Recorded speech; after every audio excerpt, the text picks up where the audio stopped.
50,000 বছরের রাস্তা হবে যার যার কবর থেকে হাসরের মাঠ।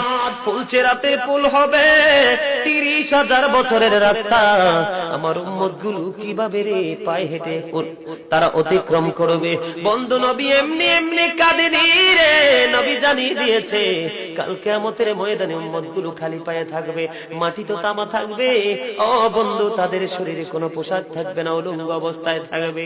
এমন মা আয়েশা প্রশ্ন করল, গো প্রাণের নবী, জানতে মনে চায় নবী গো, এই যে আপনার উম্মত গুলো উলঙ্গ অবস্থায় খালি পায়ে সবাই থাকবে গো নবী, তারা কি নারী পুরুষ একসাথে? কয় হ্যাঁ, নারী পুরুষ একসাথে।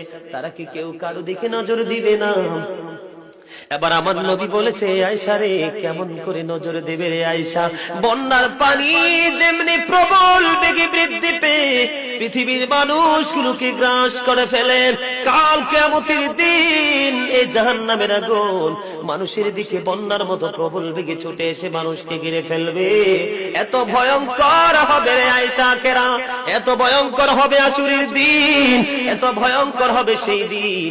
আর সেদিন এত বিপজ্জনক হবে, একটা পুরুষ আর একটা নারীর দিকে তাকাইবার মতো সুযোগ থাকবে না।